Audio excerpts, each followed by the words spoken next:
सभी सम्मान्य अतिथियों से अनुरोध है कि कृपया अपने स्थान पर विराजमान हों।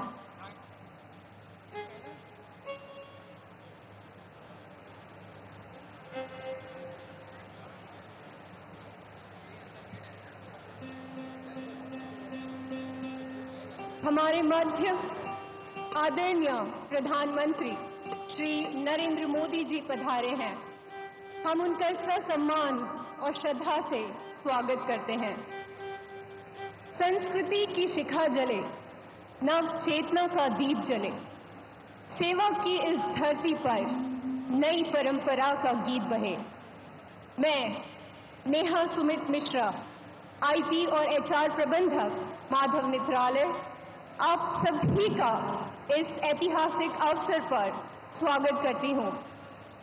यह केवल एक शिलान्यास नहीं, बल्कि सेवा के नए युग की शुरुआत है। सर्वप्रथम श्री निखिल जी मुंडले, उपाध्यक्ष, माधव नेत्रालय ट्रस्ट और दीनदयाल शोध संस्थान के अखिल भारतीय कार्यकारी अध्यक्ष से आग्रह है कि मंच पर आकर विशेष अतिथियों का स्वागत करें। संघर्ष की मिट्टी से जिन्होंने स्वर्णिम भारत रचाया है, हर भारतवासी के मन में जिन्होंने आशा की ज्योत जलाई है, आइए अभिनंदन करें हमारे देश के गौरव, भारत के यशस्वी प्रधानमंत्री श्री नरेंद्र मोदी जी का।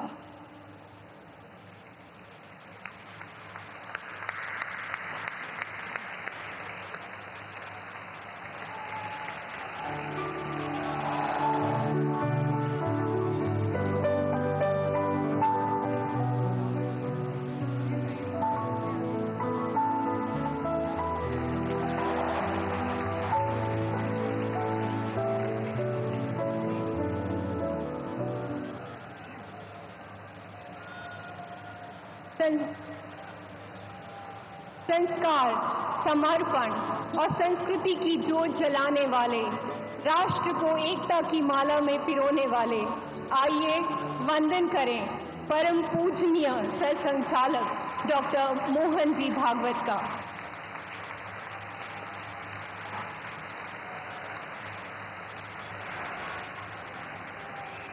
धर्म, दर्शन और सेवा के आलोक है जिनकी वाणी, जिनके आशीर्वाद से हर क्षेत्र में समृद्धि आए असीम।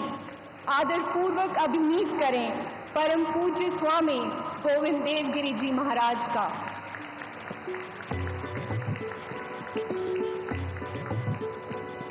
ज्ञान और भक्ति का संगम है जिनका वचन, जिनके प्रवचनों से मिलता है जीवन का अमृतमय संगम। स्वागत करें परम पूज्य स्वामी अवधेशानंद गिरी जी महाराज का। श्री निखिल जी मुंडले का हार्दिक आभार। मैं आदरणीय डॉक्टर अविनाश चंद्र अग्निहोत्री जी, महासचिव माधव नेत्रालय, से निवेदन करती हूँ कि शेष अतिथियों का स्वागत करें।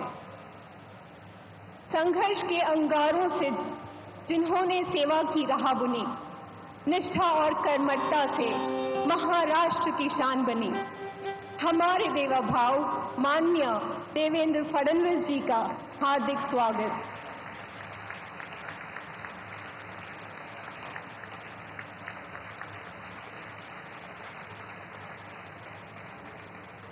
जो सड़कों से जोड़े दिलों को, जो निर्माण से बनाए भविष्य को, ऐसे कर्मवीर दूरदर्शी नेता माननीय नितिन गडकरी जी का हार्दिक स्वागत।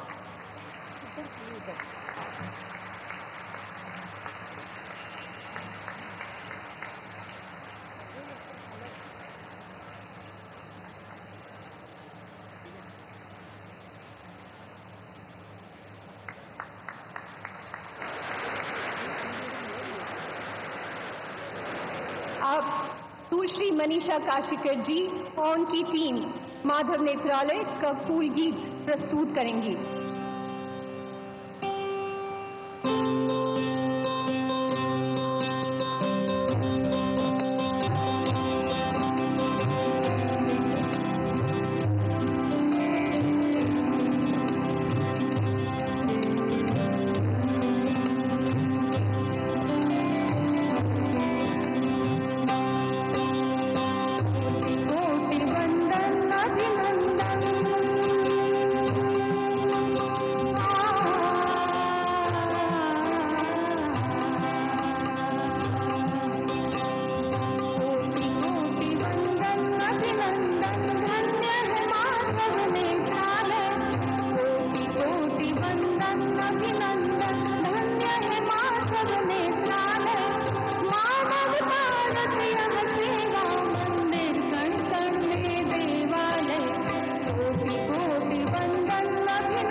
आपका हार्दिक धन्यवाद।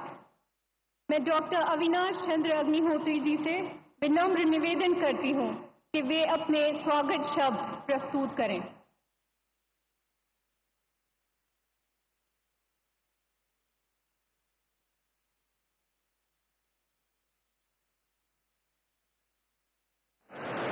नमस्कार। हिंदू नववर्ष गुड़ी पड़वा के पावन पर्व पर परम पूज्य डॉक्टर केशवराव हेडगेवार जी का आज शुभ जन्म दिवस भी है तथा जिनके नाम पर इस प्रकल्प का शिलान्यास संपन्न हो रहा है, ऐसे परम पूजनीय द्वितीय सर संचालक श्रद्धेय माधवराव गोलवलकर जी, आप दोनों के चरणों में नमन करते हुए सबको मेरा सादर प्रणाम कर रहा हूं। मंच पर आसीन आदरणीय प्रधानमंत्री आत्मनिर्भर भारत के प्रणेता श्रद्धेय नरेंद्र भाई मोदी जी, परम पूज्य सर संचालक हमारे प्रेरणास्रोत एवं मार्गदर्शक डॉक्टर मोहन जी भागवत, चुना पीठाधीश्वर आचार्य महामंडेश्वर पूज्यपाद स्वामी अवधेशानंद गिरी जी महाराज, आचार्य महर्षि वेद व्यास प्रतिष्ठान पूज्य स्वामी गोविंद देव गिरी जी महाराज, माननीय मुख्यमंत्री निष्ठावान युवा नेता आदरणीय देवेंद्र जी फडणवीस, माननीय केंद्रीय मंत्री दृढ़ शक्ति के धनी आदरणीय नितिन जी गडकरी, माधव नेत्रालय की संकल्पना फरवरी 1995 में माधव नेत्रालय से प्रारंभ हुई तथा 2018 में गुड़ी पड़वा के पावन पर्व पर इसके सिटी सेंटर का शुभारंभ हुआ। जिस भूमि पर शिलान्यास समारोह संपन्न हो रहा है, ऐसी लगभग 6 एकड़ भूखंड पर 5 लाख वर्ग फीट से अधिक भवन निर्माण की योजना सुनिश्चित की गई है, जिसकी अनुमानित लागत लगभग 517 करोड़ रुपए है। यहां पर 14 ओपीडी, 14 मॉड्यूलर ऑपरेशन थिएटर, जिसमें विश्व स्तरीय आधुनिक उपकरणों का समावेश रहेगा। यहां पर नेत्र से संबंधित सभी रोग का परीक्षण व शल्य क्रिया की सुविधा के साथ दृष्टिबाधित पुनर्वसन केंद्र, शैक्षणिक व अनुसंधान के साथ कृत्रिम बुद्धिमत्ता, आर्टिफिशियल इंटेलिजेंस तथा आनुवांशिक जेनेटिक्स का भी समावेश रहेगा। सभी सुविधाओं तथा आधुनिक उपकरणों से सुसज्जित माधव नेत्रालय प्रियम सेंटर का अगले 3 वर्षों में पूरा करने का लक्ष्य निर्धारित किया गया है तथा इसका लोकार्पण दिन सोमवार 27 मार्च 2028 गुड़ी पड़वा को करने की महत्वाकांक्षी योजना है। ये पवित्र संकल्प आप सभी महानुभावों के सहयोग, मार्गदर्शन व आशीष से अवश्य पूर्ण प्राप्त करेगा, ऐसा हमारा विश्वास है। कृतज्ञता ज्ञापन। सर्वप्रथम मैं आदरणीय प्रधानमंत्री श्री नरेंद्र भाई मोदी जी के प्रति कृतज्ञता व्यक्त करता हूं, जिन्होंने अपने कर कमलों से इस प्रकल्प का शिलान्यास करने वाले हैं। परम पूजनीय सर संचालक डॉक्टर मोहन जी भागवत का मैं हार्दिक आभारी हूं, जिनके आशीर्वाद से सेवा प्रकल्प निरंतर आगे बढ़ रहा है। परम पूजनीय अवधेशानंद गिरी जी महाराज, परम पूजनीय स्वामी गोविंद देव गिरी जी महाराज, आदरणीय देवेंद्र जी फडणवीस, आदरणीय नितिन जी गडकरी, इस प्रकल्प के प्रणेता परम आदरणीय भैया जी जोशी, वंदनी विशांता कुमारी जी अक्का जी, प्रमुख संचालिका राष्ट्र सेवा समिति, आप सभी का हृदय से आभार व्यक्त करते हैं। आपने सदैव इस ट्रस्ट की संकल्पना को साकार करने में निरंतर मार्गदर्शन दिया है। इस ऐतिहासिक अवसर पर तमसोमा ज्योतिर्गमय नामक पुस्तक के लेखक माननीय शरद जी अग्निहोत्री का अभिनंदन एवं आभार। इसके साथ माधव नेत्रालय परिवार के सदस्यगण, द ब्लाइंड रिलीफ एसोसिएशन के पदाधिकारी, पत्रकार व मीडिया के समस्त बंधुवर, पुलिस विभाग नागपुर, नगर पालिका नागपुर, मेट्रो, विद्युत विभाग, यातायात इत्यादि के अधिकारी वर्ग, समर्पित कार्यकर्ताओं तथा इस आयोजन को सफलतापूर्वक संपन्न कराने में सहयोग देने वाले सभी श्रद्धेय महानुभावों का, जिन्होंने प्रत्यक्ष व परोक्ष रूप से इस आयोजन को संपन्न करने में योगदान किया है, उन सभी के प्रति सस्ने सादर आभार व्यक्त करता हूं। आज के इस समारोह में हमारे द्वारा कोई त्रुटि हुई हो, कृपया क्षमा करेंगे। आपको जानकर प्रसन्नता होगी कि वासुदेव नगर मेट्रो स्टेशन का नाम अब माधव नेत्रालय वासुदेव नगर मेट्रो स्टेशन हो गया है। इस महत्वपूर्ण निर्णय के लिए ट्रस्ट शासन का सदैव ऋणी रहेगा। माधव नेत्रालय चैरिटेबल ट्रस्ट के अध्यक्ष श्री सत्यनारायण जी नवाल एक आवश्यक कार्य होने के कारण यहाँ पर उपस्थित नहीं हो सके। हमारा ध्येय मंत्र है राष्ट्राय स्वाहा इदम राष्ट्राय इदम नमन। सब कुछ राष्ट्र को समर्पित है, ये मेरा नहीं, कुछ भी मेरा नहीं। इस विश्वास के साथ अपने शब्दों को विराम देता हूं। एक बार पुनः सभी को धन्यवाद।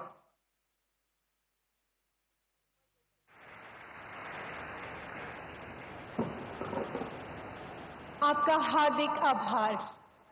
हमें गर्व है कि हम आपके समक्ष पुस्तक तमसो मां ज्योतिर्गमय का विमोचन प्रस्तुत कर रहे हैं।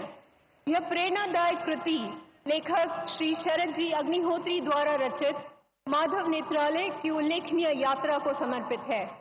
मैं मान्य अतिथियों से पुस्तक विमोचन हेतु विनम्र निवेदन करती हूं।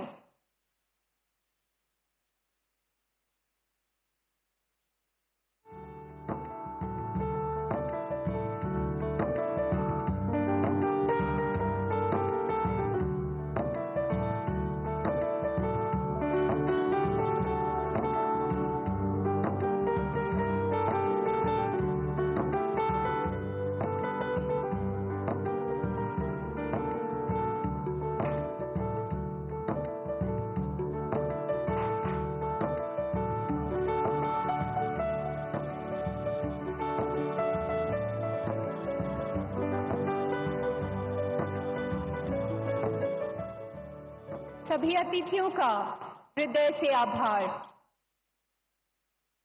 मैं माननीय श्री देवेंद्र फडणवीस जी से निवेदन करती हूं कि वे हमें संबोधित करें।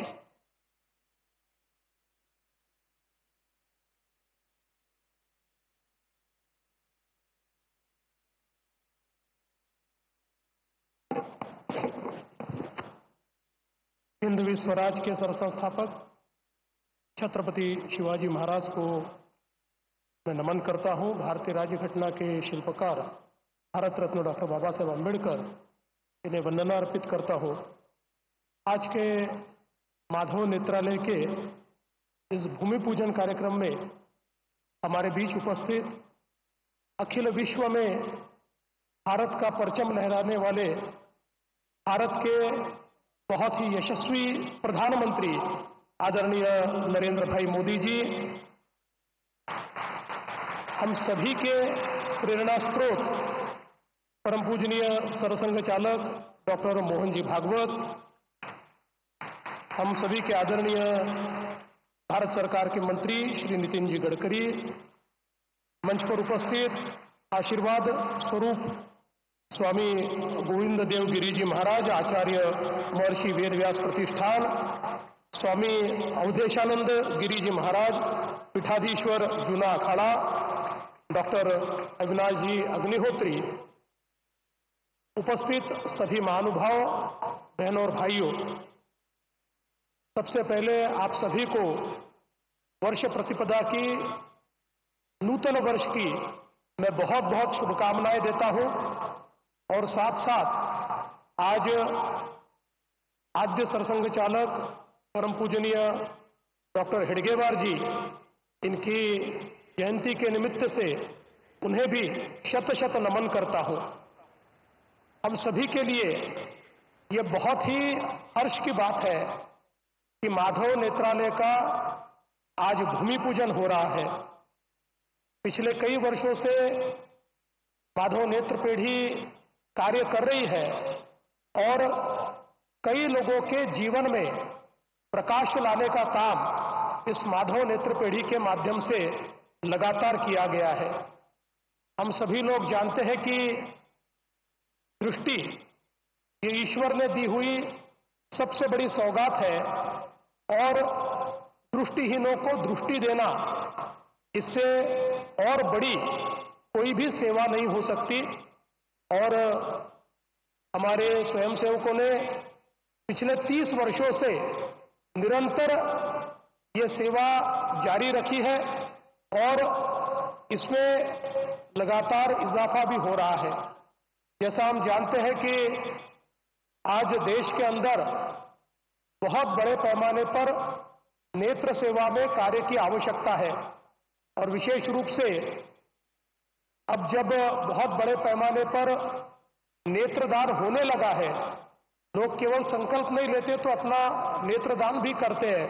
ऐसे समय ये बहुत आवश्यक है कि इस प्रकार की संस्थाएं हमारे देश में और प्रदेश में खड़ी हो।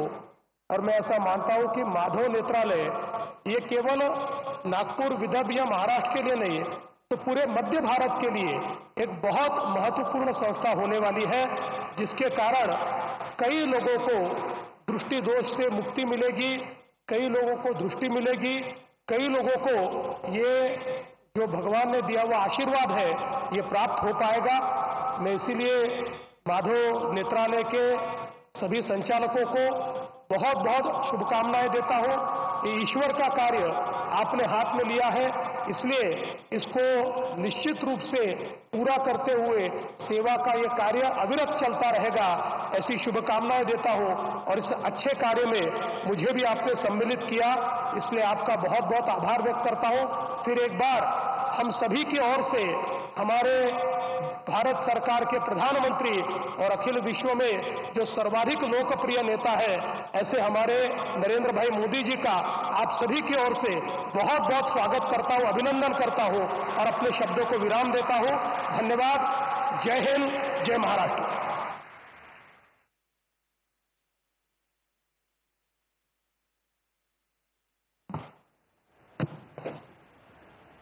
आपकी ज्ञानवर्धक वाणी के लिए आभार। मैं आदरणीय प्रधानमंत्री जी से विनम्र अनुरोध करती हूं कि कृपया शिलापट का अनावरण कर इस महायोजना का शुभ शिलान्यास संपन्न करें।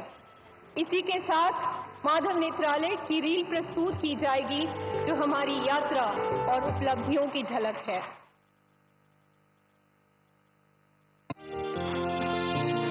सर्वेन्द्रियाणाम नयनम प्रधानम। नेत्र सभी इंद्रिय में सबसे प्रमुख इंद्रिय है। संकल्प से सिद्धि की सेवा यात्रा में राष्ट्रीय स्वयंसेवक संघ के चतुर्थ सरसंघचालक परम पूजनीय प्रोफेसर राजेंद्र सिंह जी के स्नेहयुक्त मार्गदर्शन से सभी महानुभावों के दृढ़ संकल्प से राष्ट्रीय स्वयंसेवक संघ के द्वितीय सरसंघचालक परम पूजनीय माधवराव सदाशिवराव गोलवलकर उपाख्य श्री गुरु जी की पावन स्मृति में उनके जन्म दिवस 25 फरवरी 1995 को नेत्र पेढ़ी का कार्य सुचारू रूप से आरंभ हुआ। कुछ वर्षों के उपरांत जिसका नामकरण हुआ माधव नेत्रालय। 18 मार्च 2018 गुड़ी पाड़वा के शुभ मुहूर्त पर माधव नेत्रालय सिटी सेंटर का विधिवत लोकार्पण राष्ट्रीय स्वयंसेवक संघ के परम पूजनीय सरसंघचालक डॉक्टर मोहन भागवत जी के शुभ कर कमलों द्वारा किया गया। आज यहाँ पर 4 आउट पेशेंट डिपार्टमेंट अर्थात ओपीडी तथा 4 मॉड्यूलर ऑपरेशन थिएटर अर्थात ओटी अंतर्राष्ट्रीय सभी उच्च मानकों को ध्यान में रखकर बनाए गए हैं, जिसमें फेम्टोलेसिक ओटी भी शामिल है। पहले मेरे को मोतिया बिंदु का प्रॉब्लम था। पूरा कोई अगर पढ़ने जाओ, कोई काम करने जाओ तो जरा मन नहीं लगता था, सब धुंधला धुंधला नजर आता था। ऑपरेशन के बाद अब सब फिट लग रहा, अभी कोई दिक्कत नहीं है, दिखता भी है अच्छा। अब मैं अपना काम कर सकता हूँ, इसलिए मैं ये माधव नेत्रालय का ऋणी हूँ, आभारी हूँ। ये 4 मंजिला भवन अत्याधुनिक उपकरणों से सुसज्जित है तथा नेत्र चिकित्सा के लिए परिपूर्ण है। सामान्य नेत्र परीक्षण एवं उपचार, मोतिया बिंदु ऑपरेशन, कॉर्निया, बाल नेत्र चिकित्सा, नेत्र रोग एवं महंगापन, ग्लूकोमा, अल्पदृष्टि क्लिनिक, सुसज्जित नेत्र बैंक यहाँ उपलब्ध है। यहाँ आने वाले नेत्र रोगियों को 70% से अधिक नेत्र चिकित्सा में सुविधा दी जाती है। मोतियाबिंद अल्पदृष्टि व दृष्टि बाधित पुनर्वास केंद्र, कॉर्निया प्रत्यारोपण, समय से पूर्व जन्मे बच्चों के लिए रेटिनोपैथी ऑफ प्री मैच्योरिटी इत्यादि का निःशुल्क उपचार किया जाता है। मैं आंखों से बराबर पहले दिख नहीं रहा था तो मैं गिर जाती थी, इधर उधर थपड़ रही थी कि मैं कहाँ हो। इस मेरे को बहुत परेशानी थी। आप ऑपरेशन किए तो मुझे बहुत अच्छा लग रहा है और मेरे आंखों को भी दिख रहा है। बहुत ही अच्छे देखभाल किए और बहुत अच्छा ऑपरेशन किए। भविष्य में नागपुर वैद्यकीय सेवाओं का केंद्र होगा। उस समय नेत्र सेवा क्षेत्र में सक्षमता से अपना योगदान देने हेतु माधव नेत्रालय ने अब अपने नूतन द्वितीय सेवा प्रकल्प की ओर अपना पहला कदम बढ़ाया है। नागपुर के हीना रोड पर स्थित भव्य नेत्र चिकित्सालय के नए वास्तु का सपना साकार करने हेतु प्रयास शुरू किया है। 5.83 एकड़ में फैले 5 लाख स्क्वायर फीट में तैयार हो रहे इस अत्याधुनिक चिकित्सालय में कई आधुनिक उपचार पद्धतियों के साथ विशेषज्ञ डॉक्टर एवं वैद्यकीय कर्मी नेत्र रोगियों के जीवन में नई रोशनी का प्रकाश लाएंगे। मध्य भारत में उत्कृष्ट केंद्र बनाने की दृष्टि से इस नए चिकित्सालय के निर्माण की महत्वाकांक्षी योजना है, जिसकी अनुमानित लागत 517 करोड़ रुपए है। इस नेत्र चिकित्सालय में उन्नत नेत्र बैंक, 14 ओपीडी एवं 14 मॉड्यूलर ओटी, अत्याधुनिक उपकरणों से सुसज्जित अनेक सुविधाएं यहां प्रदान की जाएंगी। इस प्रकल्प का शिलान्यास आज प्रधानमंत्री माननीय नरेंद्र भाई मोदी जी के कर कमलों द्वारा हो रहा है। पूजनीय श्री गुरु जी के कहे मार्गदर्शक विचार के अनुरूप राष्ट्राय स्वाहा इदं राष्ट्राय इदं नमः के मंत्र को तन मन धन से अंगीकृत कर निरंतर समाज सेवा की प्रतिबद्धता है माधव नेत्रालय।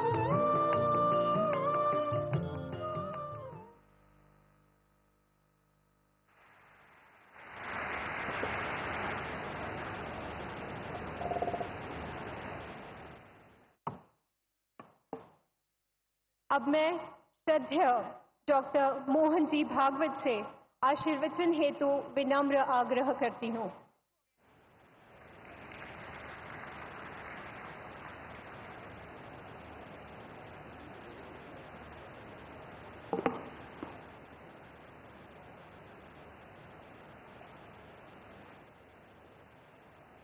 आदरणीय प्रधानमंत्री जी,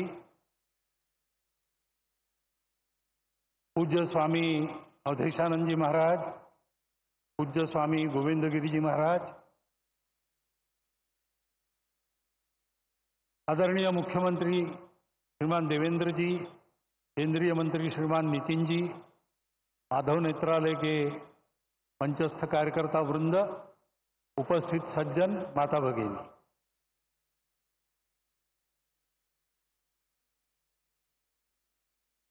आज योग है। डॉक्टर साहब का जन्मदिन, वर्ष प्रतिपदा का सुमुहूर्त। डॉक्टर साहब जन्मे वो रविवार ही था। उनके बाद जिन्होंने संघ की बागडोर संभाली, पूजनीय श्री गुरु जी, उनके नाम का प्रकल्प और प्रधानमंत्री जी का यहां पर उपस्थित होना, ये सारे शुभयोग यहां पर एकत्रित है। और ये सारे शुभयोग एकत्रित होते हैं तो उसके लिए तपस्या करनी पड़ती है। माधव नेत्रालय के कार्यकर्ताओं की गत अनेक वर्षों की तपस्या के हम सभी साक्षी हैं। तपस्या से पुण्य अर्जित होता है, पुण्य से फल मिलता है, लेकिन वो फल अपने लिए न रखते हुए उसका विनियोग भी लोक कल्याण के लिए ही करना, इस वृत्ति से वो तपस्या आगे चलती है और ऐसी ही चल रही है। क्योंकि इसके पीछे जो प्रेरणा है वो प्रेरणा संघ विचार की प्रेरणा है। संघ विचार की प्रेरणा ने वो प्रेरणा स्वार्थ की प्रेरणा तो नहीं ही है, भय या प्रतिक्रिया की भी प्रेरणा नहीं है, न कोई मजबूरी है। शुद्ध सात्विक प्रेम, यही वह प्रेरणा है। अपना समाज है, अपने समाज में दृष्टिहीनों के उपचार सबके पास जाए, सबको मिले, ये एक समस्या बनी रहे, ये समाज को शोभा नहीं देता। ये समाज मेरा है, इसलिए मेरा जो भी सामर्थ्य है वो लेके मैं इस समस्या के लिए जो कुछ कर सकता हूं करूंगा, करते रहूंगा, प्रामाणिकता से, निस्वार्थ बुद्धि से, तन मन धन पूर्वक। सब क्षेत्रों में संघ के स्वयंसेवक जो कार्यरत है, इसी प्रेरणा से कार्यरत है।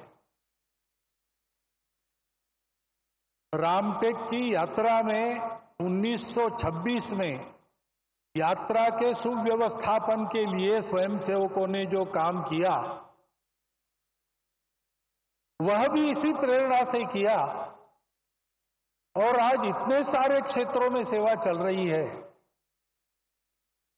छोटे बड़े प्रकल्प उपक्रम सब मिलाकर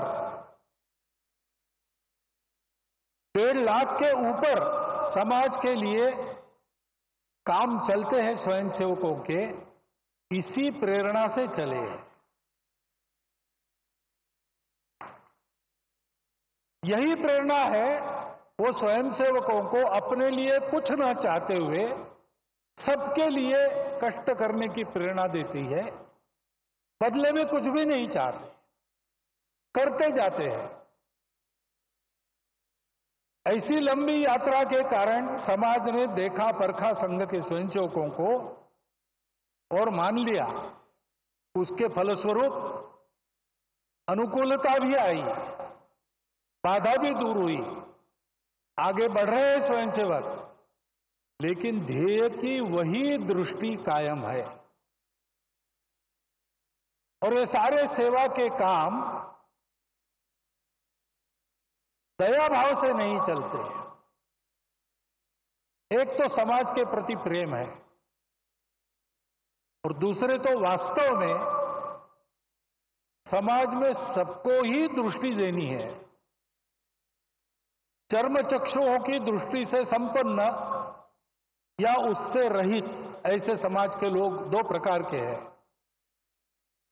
लेकिन सदा सर्वदा जीवन में जो दृष्टि आवश्यक होती है, जीवन में हमको जो कुछ मिला है परिस्थिति के रूप में, उस परिस्थिति का अधिकतम उत्कृष्ट उपयोग करते हुए अपने जीवन को सार्थक बनाना, अपने जीवन को निरामय बनाना, अपने जीवन को स्वस्थ बनाना, ये सारा करने के लिए जो जीवन की दृष्टि चाहिए, वो जीवन की दृष्टि ही है। और उस जीवन के दृष्टि का सारा उसमें वर्णन है सेवा। एकांत में आत्मसाधना, लोकांत में परोपकार, ऐसा जीवन सूत्र हमारी परंपरा में है। संघ के संदर्भ में कहेंगे तो 1 घंटा शाखा में स्वयं का विकास और 23 घंटा उस विकास का उपयोग समाज के भलाई के लिए, यही वह दृष्टि है। और वह दृष्टि देने के लिए ये सारे काम चलते हैं। ये सारे काम इसी दृष्टि से चलते हैं, इसलिए उत्तम चलते हैं। और ऐसे ही उत्तम चलते रहेंगे। अनुकूलता पाने के बाद भी, साधन संपन्नता होने के बाद भी करने वालों का भाव यही रहेगा, तब उस साधनों का उपयोग भी अच्छी तरह होकर समाज लाभान्वित होगा। केवल लाभान्वित नहीं होगा, समाज विश्व को लाभान्वित करने के लिए योग्य बनेगा और विश्व के जीवन में अपनी भूमिका को ठीक से अदा करेगा। इन सारे सेवा कार्यों से यही हो, इस इच्छा से स्वयंसेवक काम कर रहे। उसमें से एक यह माधव नेत्रालय का काम है। आज वर्ष प्रतिभागिता के दिन उनको सब प्रकार की शुभेच्छा मैं देता हूं, आपको भी देता हूं। और आपके और माननीय प्रधानमंत्री जी के बीच ज्यादा खड़ा न रहते हुए, क्योंकि उनको सुनने की आज मुझे भी उत्सुकता है, मैं मेरे शब्द को विराम देता हूं।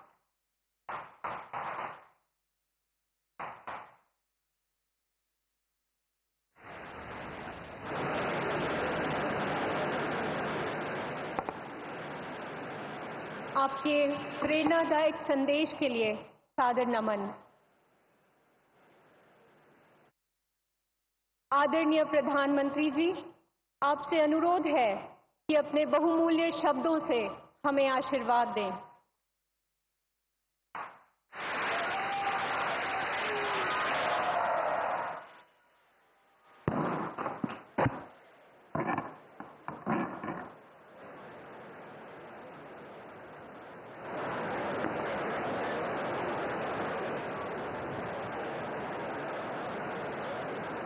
भारत माता की भारत माता की, भारत माता की।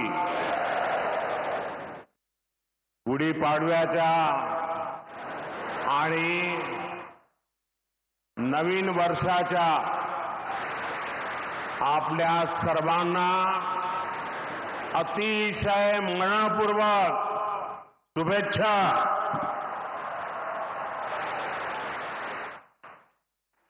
कार्यक्रम में उपस्थित परम पूजनीय सरसंघचालक जी डॉक्टर मोहन भागवत जी, स्वामी गोविंद गिरी जी महाराज, स्वामी अवधेशानंद गिरी जी महाराज, महाराष्ट्र के लोकप्रिय मुख्यमंत्री देवेंद्र फडणवीस जी, केंद्रीय मंत्रिमंडल में मेरे साथी नितिन गडकरी जी,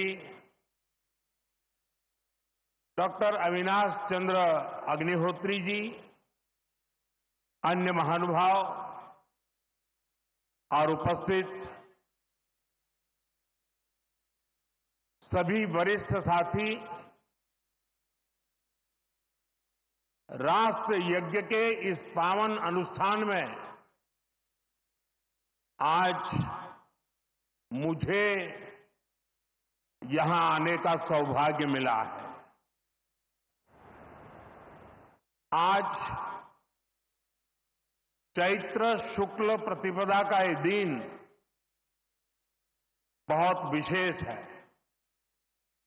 आज से नवरात्रि का पवित्र पर्व शुरू हो रहा है। देश के अलग अलग कोनों में आज गुड़ी पड़वा, उगादी और नवरेह का त्योहार भी मनाया जा रहा है। आज भगवान झूलेलाल जी और गुरु अंगद देव जी का अवतरण दिवस भी है। ये हमारे प्रेरणा पुंज परम पूजनीय डॉक्टर साहब की जयंती का भी अवसर है और इसी साल राष्ट्रीय स्वयंसेवक संघ की गौरवशाली यात्रा का 100 वर्ष भी पूरे हो रहे हैं।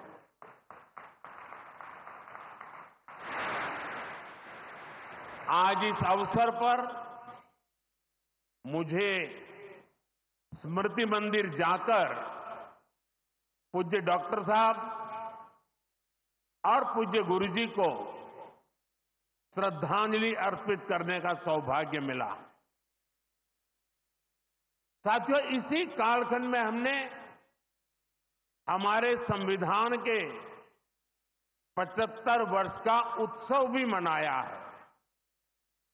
अगले ही महीने संविधान निर्माता बाबा साहब आंबेडकर जी की जयंती भी है। आज मैंने दीक्षा भूमि पर बाबा साहब को नमन किया है, उनका आशीर्वाद लिया है। मैं इन विभूतियों को नमन करते हुए देशवासियों को नवरात्रि और सभी पर्वों की बहुत बहुत बधाई देता हूं। साथियों, संघ सेवा के इस पवित्र तीर्थ नागपुर में आज हम एक पुण्य संकल्प के विस्तार के साक्षी बन रहे हैं। अभी हमने माधव नेत्रालय के कुल गीत में सुना, अध्यात्म, ज्ञान, गौरव, गुरुता का ये अद्भुत विद्यालय, मानवता रत यह सेवा मंदिर, कण कण में देवालय। माधव नेत्रालय एक ऐसा संस्थान है जो अनेक दशकों से पूज्य गुरु जी के आदर्शों पर लाखों लोगों की सेवा कर रहा है। लोगों के जीवन में रोशनी लौटी है। आज उसके नए परिसर का शिलान्यास हुआ है।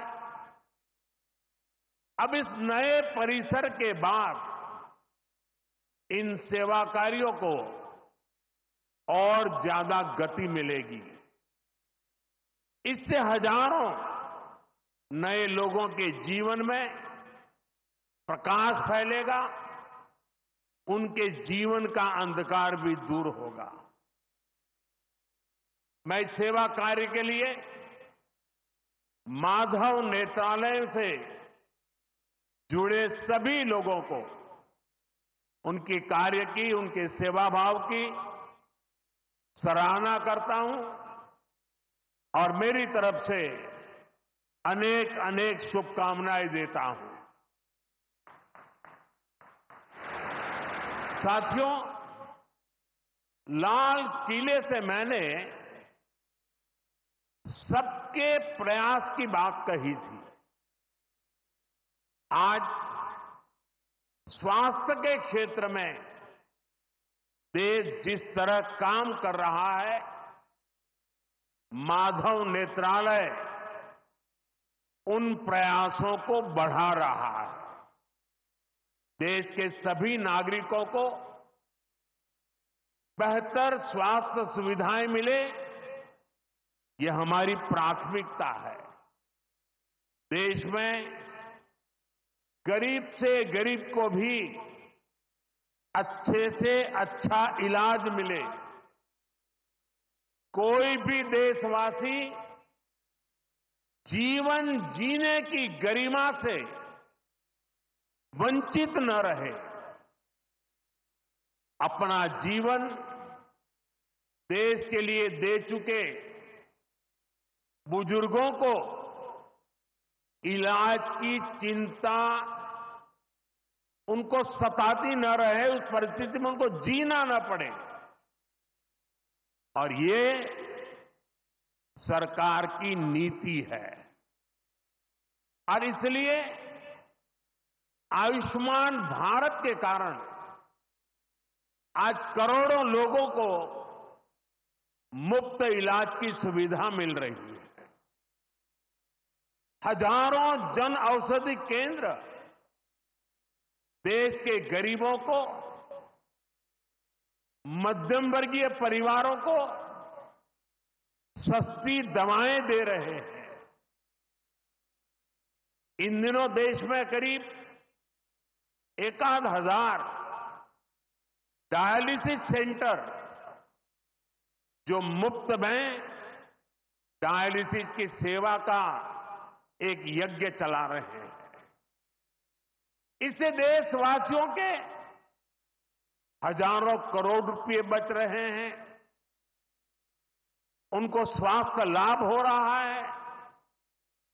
बीते 10 साल में गांवों में लाखों आयुष्मान आरोग्य मंदिर बने हैं, जहां से लोगों को देश के सर्वश्रेष्ठ डॉक्टरों से टेली मेडिसिन से कंसल्टेशन मिलता है, प्राथमिक इलाज मिलता है और आगे के लिए सहायता होती है।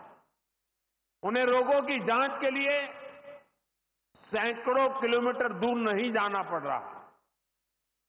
साथियों, हमने न सिर्फ मेडिकल कॉलेजों की संख्या में 2 गुना वृद्धि की है, लेकिन हमने देश में ऑपरेशनल एम्स की संख्या भी 3 गुना बढ़ाई है।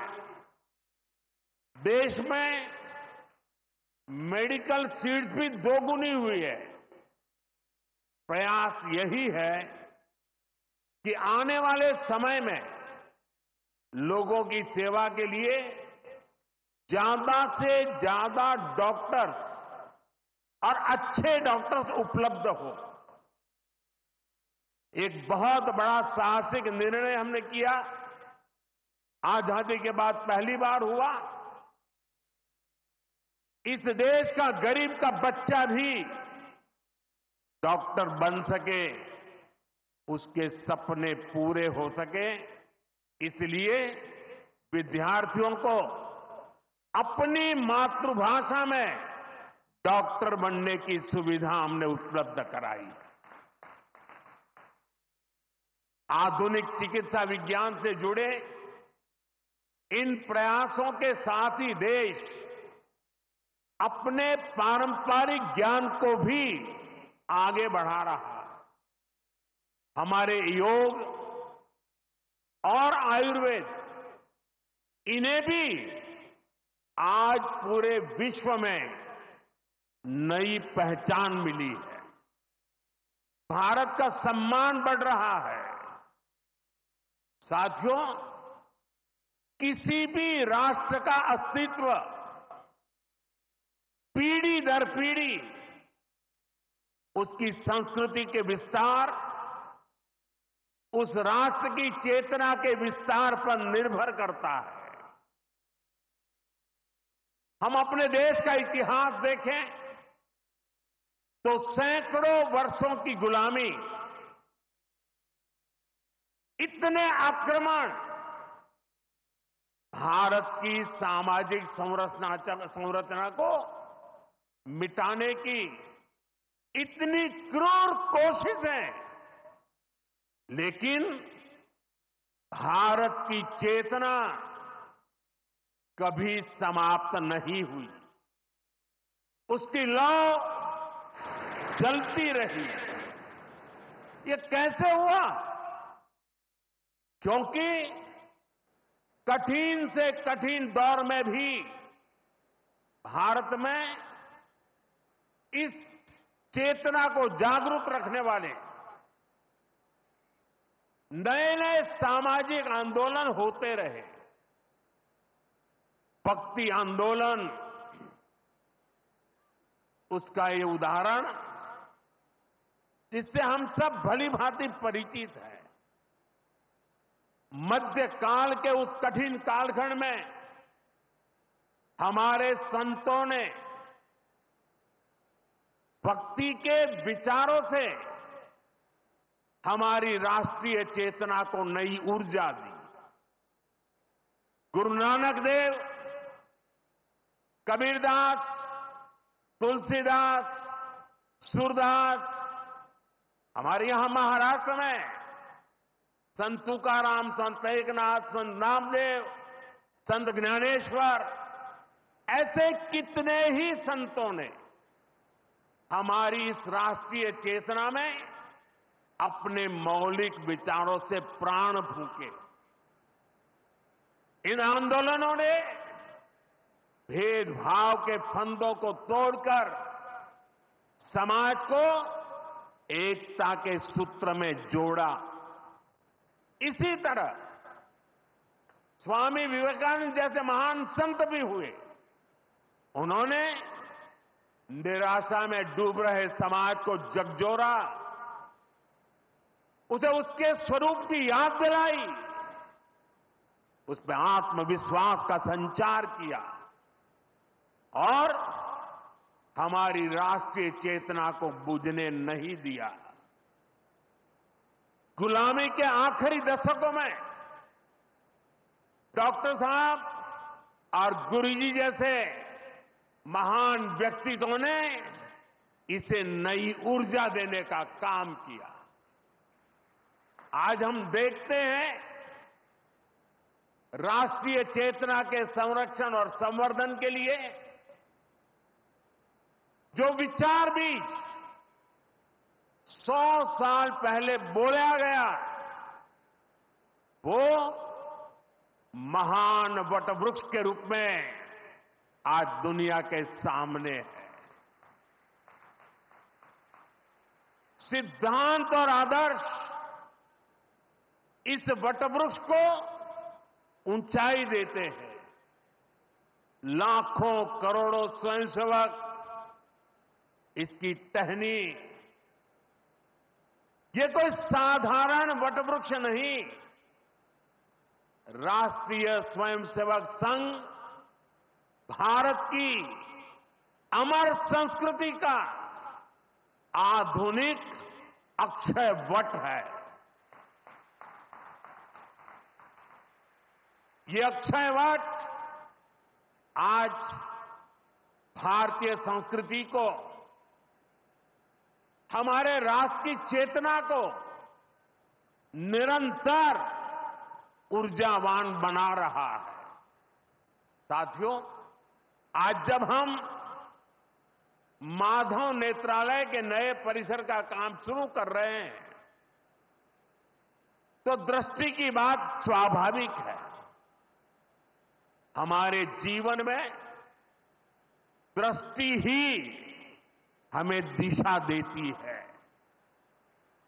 इसलिए वेदों में भी कामना की गई है, पश्चिम शरदः शतम, अर्थात हम 100 वर्ष तक देखें। ये दृष्टि आंखों की यानी बाह्य दृष्टि भी होनी चाहिए और अंतःदृष्टि भी होनी चाहिए। जब अंतःदृष्टि की बात करते हैं तो विदर्भ के महान संत श्री गुलाबराव महाराज जी का स्मरण भी होना स्वाभाविक है। उन्हें प्रज्ञाचक्षु कहा जाता था। बहुत कम आयु में ही उनको आंखों से दिखाई देना बंद हो गया, लेकिन फिर भी उन्होंने अनेकों पुस्तकें लिखी थी। और अब कोई भी पूछ सकता है कि जब आंखों से दिखाई नहीं देता है तो उसके बावजूद भी कोई इतने ग्रंथ कैसे लिख सकता था? इसका उत्तर यह है कि उनके पास भले ही नेत्र नहीं थे, लेकिन दृष्टि थी। ये दृष्टि बोध से आती है, विवेक से प्रकट होती है।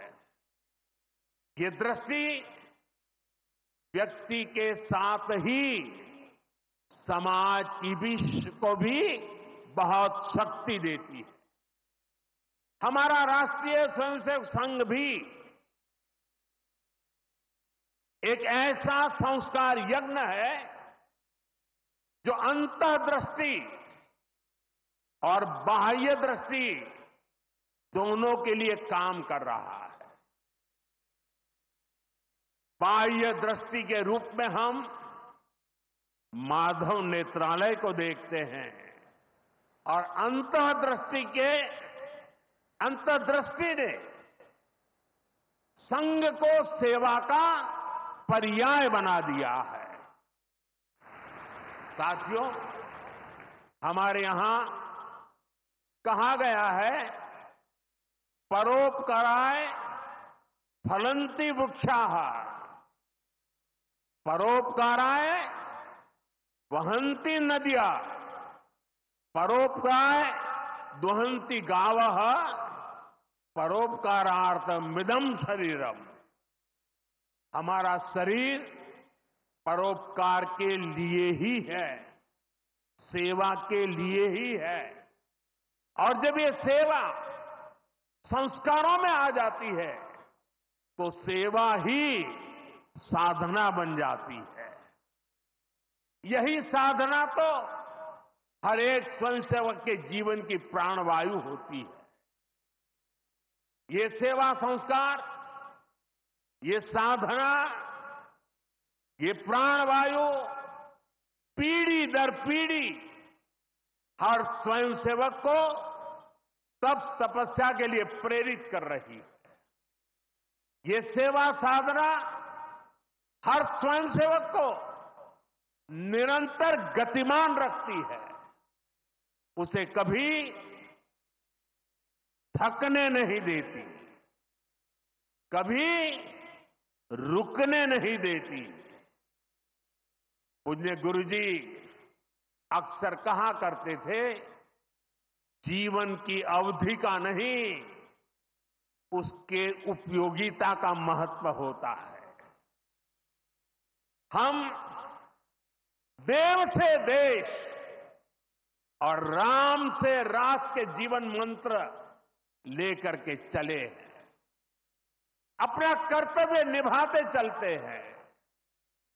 और इसलिए हम देखते हैं, बड़ा छोटा कैसा भी काम हो, कोई भी कार्य क्षेत्र हो, सीमावर्ती गांव हो, पहाड़ी क्षेत्र हो, वन क्षेत्र हो, संघ के स्वयंसेवक निस्वार्थ भाव से कार्य करते रहते हैं।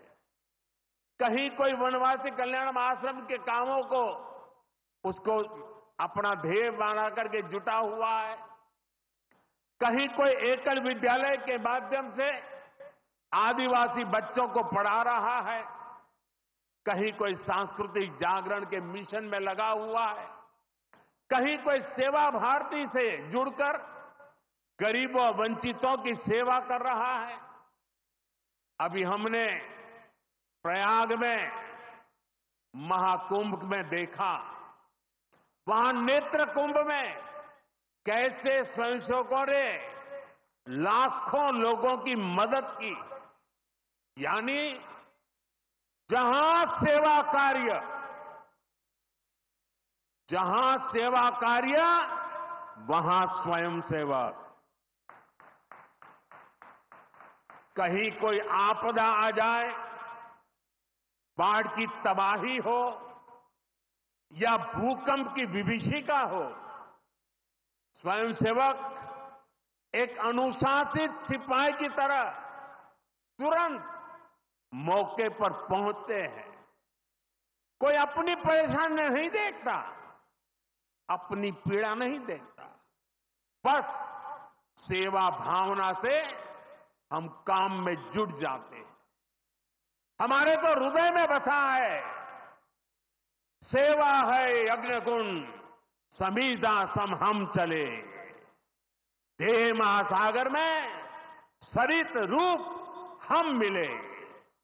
साथियों, एक बार एक इंटरव्यू में परमपूज्य गुरुजी से पूछा गया कि वो संघ को सर्वव्यापी क्यों कहते हैं। गुरुजी का उत्तर बहुत ही प्रेरणादायी था। उन्होंने संघ की तुलना प्रकाश से की थी, उजाले से की थी। उन्होंने कहा कि प्रकाश सर्वव्यापी होता है, वो खुद ही अकेले सारे कार्य भले न करे, लेकिन अंधेरे को दूर करके वो दूसरों को कार्य करने का रास्ता दिखा देता है। गुरुजी की ये सीख हमारे लिए जीवन मंत्र है। हमें प्रकाश बनकर अंधेरा दूर करना है, बाधाएं मिटानी है, रास्ता बनाना है। उस भाव को हम जीवन भर सुनते रहें। हर कोई कम अधिक मात्रा में जीने का प्रयास करता रहा। मैं नहीं, तुम, अहम नहीं, वयम, इदम राष्ट्राय, इदम न मम। साथियों, जब प्रयासों के दौरान जब मैं नहीं, हम का ध्यान होता है, जब राष्ट्र प्रथम की भावना सर्वोपरि होती है, जब नीतियों में, निर्णयों में देश के लोगों का हित ही सबसे बड़ा होता है, तो सर्वत्र उसका प्रभाव भी और प्रकाश भी नजर आता है। विकसित भारत के लिए सबसे जरूरी है कि हम उन बेड़ियों को तोड़े जिनमें देश उलझा हुआ था। आज हम देख रहे हैं भारत कैसे गुलामी की मानसिकता को छोड़कर आगे बढ़ रहा है। गुलामी की निशानियों को जिस हीन भावना में 70 वर्षों से डोया जा रहा था, उनकी जगह अब राष्ट्रीय गौरव के नए अध्याय लिखे जा रहे हैं। वो अंग्रेजी कानून जिन्हें भारत के लोगों को नीचा दिखाने के लिए बनाया गया था, देश ने उन्हें बदल दिया है।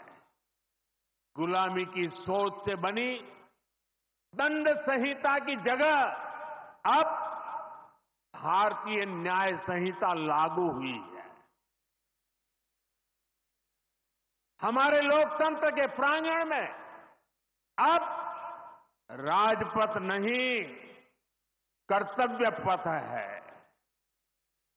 हमारी नौसेना के ध्वज में भी गुलामी का चिन्ह छपा हुआ था, उसकी जगह अब नौसेना के ध्वज पर छत्रपति शिवाजी महाराज का प्रतीक लहरा रहा है।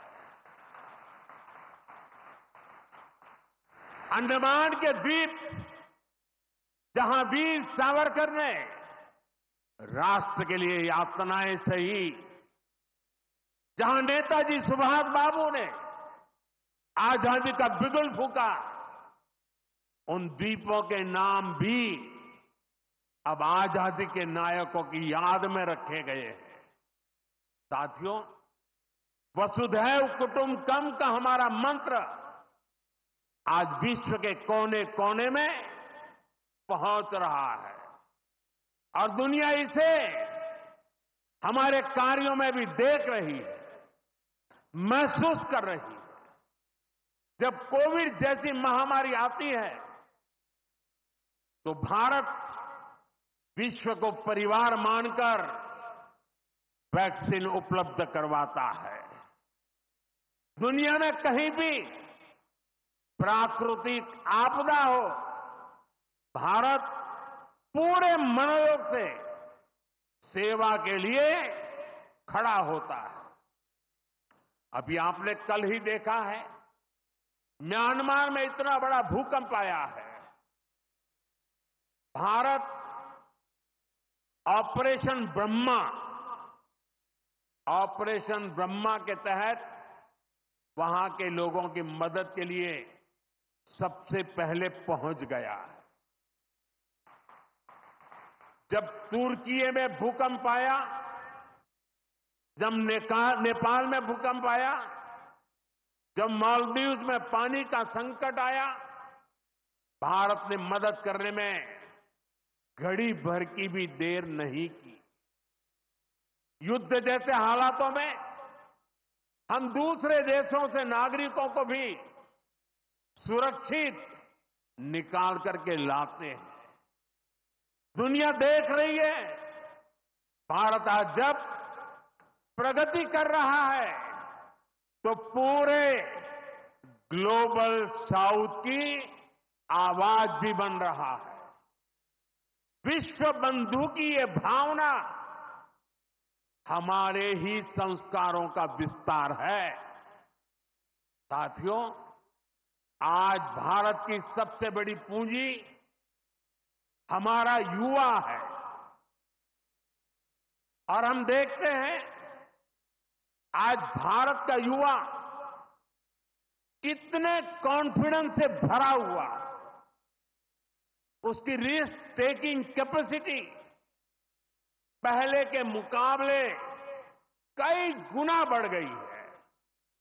वो नए नए इनोवेशन कर रहा है, स्टार्टअप्स की दुनिया में अपना परचम लहरा रहा है और सबसे बड़ी बात, आज के भारत का युवा अपनी विरासत पर गर्व करते हुए अपनी संस्कृति पर गर्व करते हुए चल रहा है।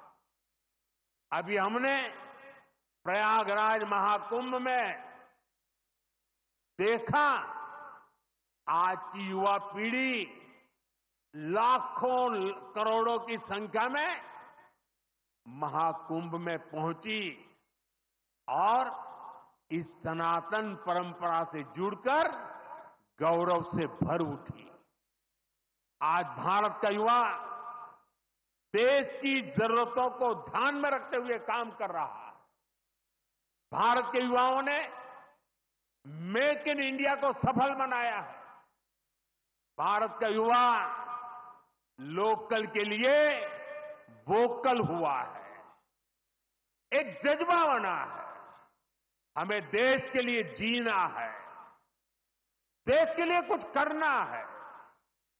खेल के मैदान से लेकर अंतरिक्ष की ऊंचाई तक राष्ट्र निर्माण की भावना से ओतप्रोत हमारे युवा आगे बढ़ रहे हैं, आगे चलते ही जा रहे हैं। यही युवा 2047 के जब आजादी के 100 साल होंगे, विकसित भारत के लक्ष्य की ध्वजा थामे हुए है। और मुझे विश्वास है, संगठन, समर्पण और सेवा की ये त्रिवेणी विकसित भारत की यात्रा को निरंतर ऊर्जा देती रहेगी, दिशा देती रहेगी। संघ का इतने वर्षों का परिश्रम फलीभूत हो रहा है। संघ की इतने वर्षों की तपस्या विकसित भारत का एक नया अध्याय लिख रही है। साथियों, जब संघ की स्थापना हुई तब भारत की हालत भी अलग थी और हालात भी अलग था। 1925 से लेकर 1947 तक वो समय संघर्ष का समय था। आजादी का बड़ा लक्ष्य देश के सामने था। आज संघ की 100 वर्षों की यात्रा के बाद देश फिर एक अहम पड़ाव पर है। 2025 से 2047 तक ये महत्वपूर्ण कालखंड, इस कालखंड में एक बार फिर बड़े लक्ष्य हमारे सामने। कभी पूज्य गुरुजी ने एक पत्र में लिखा था, मैं अपने भव्य राष्ट्र प्रसाद की नींव में एक छोटा सा पत्थर बनकर रहना चाहता हूं। हमें सेवा के अपने संकल्प को हमेशा प्रज्वलित रखना है। हमें अपने परिश्रम को बनाए रखना है। हमें विकसित भारत के स्वप्न को साकार करना है। और जैसा मैंने अयोध्या में प्रभु श्री राम के मंदिर के नवनिर्माण पर कहा था, हमें अगले 1000 वर्षों के सशक्त भारत की नींव भी रखनी है। मुझे विश्वास है, पूज्य डॉक्टर साहब, पूज्य गुरुजी जैसी विभूतियों का मार्गदर्शन हमें निरंतर सामर्थ्य देगा। हम विकसित भारत के संकल्प को पूरा करेंगे। हम अपनी पीढ़ियों के बलिदान को सार्थक करके रहेंगे। इसी संकल्प के साथ आप सभी को एक बार फिर इस मंगलमय नववर्ष की अनेक अनेक शुभकामनाएं। बहुत बहुत धन्यवाद।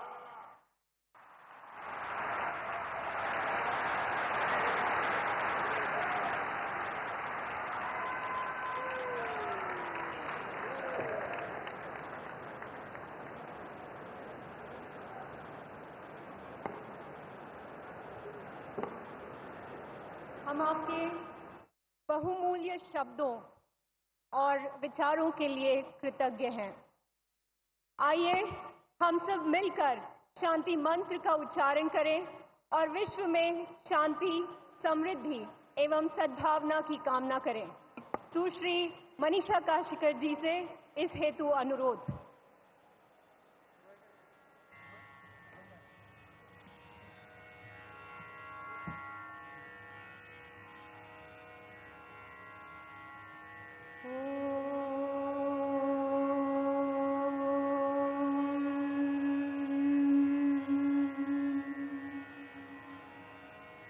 सर्वे भवन्तु सुखिनः,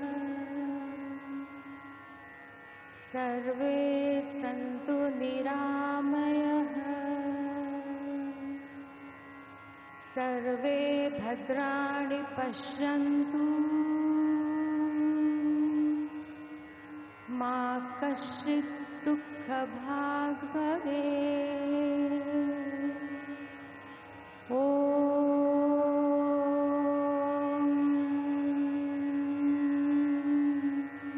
शांति शांति शांति।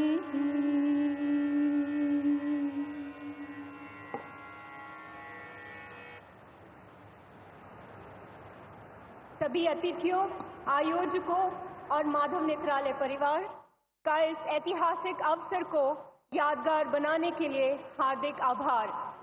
मैं इस कार्यक्रम की समाप्ति की घोषणा करती हूँ। धन्यवाद।